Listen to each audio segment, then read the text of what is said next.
Hello students, welcome to my channel.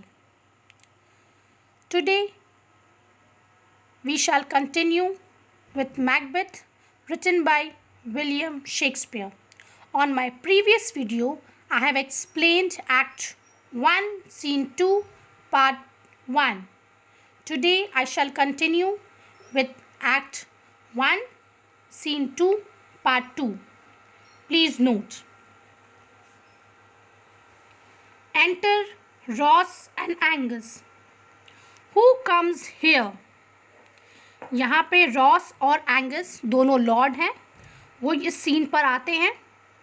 Malcolm the son of king Duncan कहते हैं the वर्दी then of Ross, यानी कि the worthy lord of Ross. Lennox what a haste looks through his eyes. So, should he look that seems to speak things strange? यहाँ पर Lennox कहते हैं इसकी आंखें बहुत ही अर्जेंसी की न्यूज़ दे रही है, यानी कि कुछ बहुत अर्जेंट है.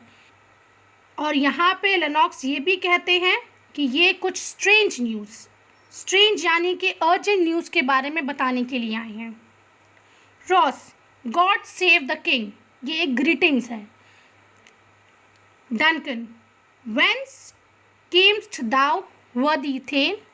This means, where have you come from, noble Thane? यानी कि तुम कहाँ से आए हो, noble Thane? Ross, from Fife, great king. Fife is a place where the battle is being taken, where the battle is being fought, जहाँ पे जंग लड़ी जा रही है. Where the Norwegian banners flout the sky and fan our people cold. Norway himself, with terrible numbers, assisted by that most disloyal traitor, the Thane of Cawdor, began a dismal conflict till that Bellona's bridegroom, lapped in proof, confronted him with self-comparison, point against point, rebellious arm against rebellious arm, curbing his lavish spirit, and to conclude, the victory fell on us. Students, please note, dismal means furious attack. Lapped in proof means covered with armor. Confronted him with self-comparison means challenged him. Now I shall explain you in great detail. अब मैं आपको इसकी पूरी explanation इस line की आपको explain कर रही हूँ. Ross has come from Fife, the place where the military standards and ensigns of Norway were waving and fluttering insultingly in the Scottish sky to strike terrors in the heart of the loyal soldiers. यहाँ पर रोज़ बता रहे हैं कि five में जो place है जहाँ पर ये मिलिट्री स्टैंडर्ड्स है नॉर्वे के, वो अपनी फ्लैग वहाँ पे लगाकर हमारे लोगों को डरा रहे हैं, हमारे लॉयल सोल्जर्स को भी. In fact, the Norwegian king had landed at Fife, a Scottish country. वो स्कॉटिश का ही कंट्री है जहाँ पे ये लोग अपने फ्लैग को फ्लाउट कर रहे हैं. To help MacDonald wage his war against Duncan. ये मैकडॉनल्ड का हेल्प करने के लिए आए हैं ताकि वो एक वॉर कर सके डनकन के लिए. और आप ये चीज़ भी समझ लीजिए कि यहाँ पे ये सिर्फ एक नॉर्मल बैटल नहीं है, ये बैटल है किंग डनकन को ओवरथ्रो करने के लिए, यानी कि उसकी जगह में पावर लेने के लिए. So to Ross it was like a great insult to the Scottish sky that the banners of the Norwegian king should be proudly fluttering there.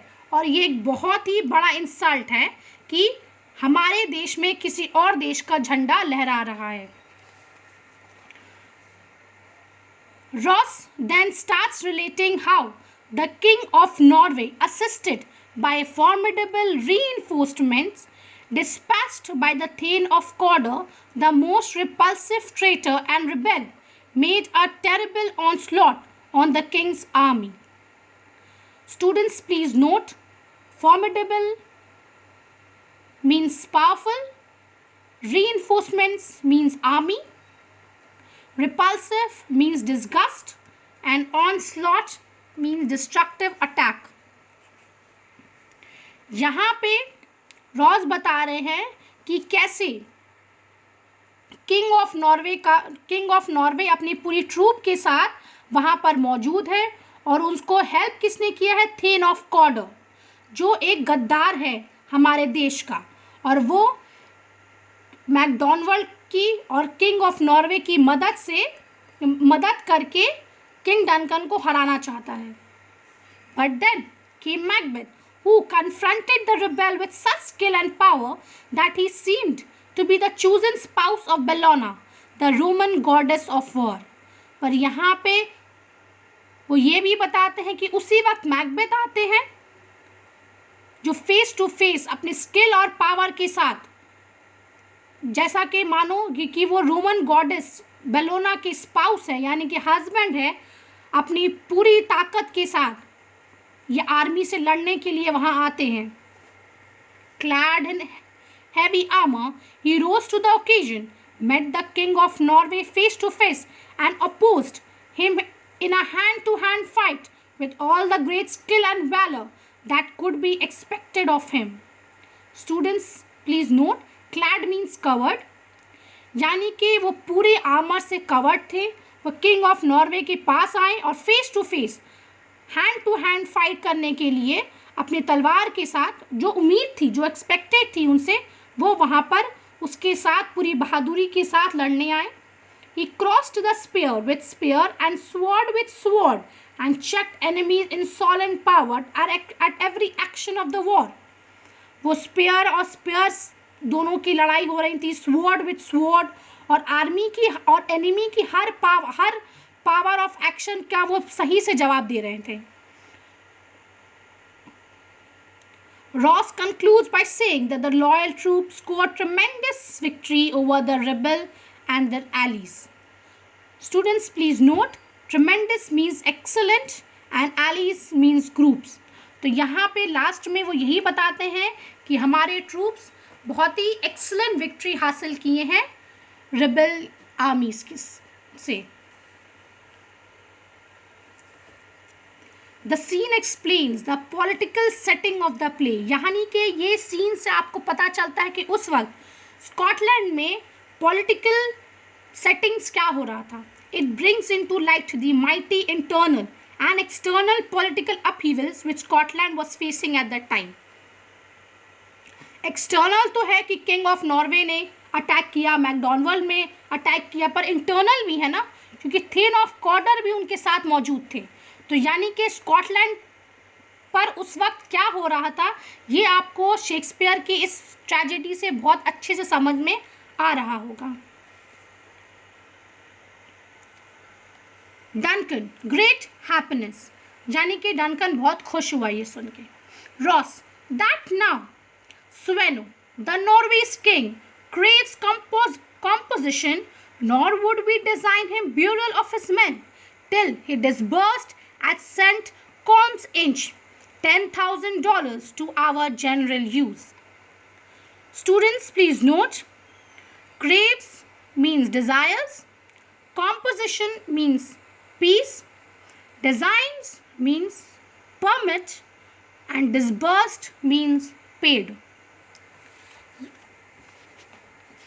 यहाँ पे रॉस कह रहे हैं कि नॉर्वे के जो किंग हैं, उनका नाम स्वेनो है, वो अब बेग यानी कि डिज़ायर यानी कि प्लीड कर रहे हैं पीस के लिए, और वो ये भी कहता है कि हम उसकी किसी भी शर्त को नहीं मानेंगे और ना ही उसके लोगों को ब्यूरी होने का परमिशन देंगे जब तक वो इस सारे नुकसान का भरपार नहीं करता $10,000 देकर at St. Colm's Inch.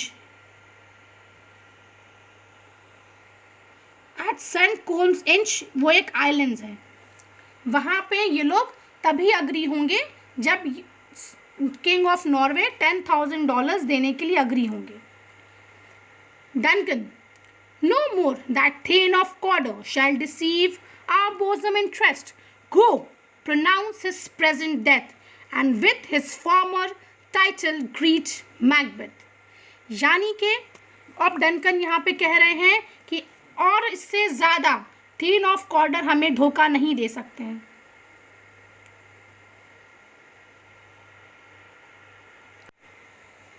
और जाओ उसकी प्रेजेंट डेथ यानी कि अभी फौरन उसकी डेथ की, और जाओ उसके डेथ की अनाउंसमेंट अभी जाकर कर दो और उसके टाइटल से ग्रीट करो मैकबेथ को. यानी मैकबेथ अब थेन ऑफ कॉर्डर हो गया है. Ross, I see it done. Ross, ठीक है, मैं ज़रूर जाता हूँ. Duncan, what he had lost noble Macbeth hath won. Students, please note, this is a very important irony. सिर्फ आप ये मत समझिए कि यहाँ पे थेन ऑफ कॉर्डर ने जो लॉस्ट किया है वो अपना टाइटल है, नहीं. यहाँ पे थेन ऑफ कॉर्डर ने लॉस्ट किया है ट्रस्ट. किसका? किंग ऑफ डंकन का. जो नोबल मैकबेथ हैथ वोन, मैकबेथ ने थेन ऑफ कॉर्डर का वो खिताब तो जीता है, पर उसने साथ साथ और भी ज़्यादा ट्रस्ट उसने गेन किया है. पर यहाँ पे आयरनी इसलिए है क्योंकि जो चीज़ थेन ऑफ कॉर्डर ने किया है अभी, वो वही चीज़ मैकबेथ भी रिपीट करेंगे, यानी कि डंकन के अगेंस्ट जाएंगे. यानी कि जो चीज़ थेन ऑफ कॉर्डर ने लॉस्ट किया है, यानी कि वो टाइटल जो उसको डंकन की जगह में आना था, वो नोबल मैकबेथ हैथ वोन, यानी कि अब ट्रेटर यानी कि धोखा देने का वो भी अब, यानी कि धोखा देने का यहाँ पे ये भी देखा जा रहा है कि जो थेन ऑफ कॉर्डर ने धोखा दिया है किंग डंकन को, जैसे वैसे ही आगे की सीन में मैकबेथ भी धोखा देगा किंग डंकन को. तो ये एक बहुत ही इम्पॉर्टेंट लाइन है. What he hath lost noble Macbeth hath won, यानी कि जो उसने खोया है वो अब मैकबेथ ने जीत लिया है. So students, scene 3 I shall continue on my next video.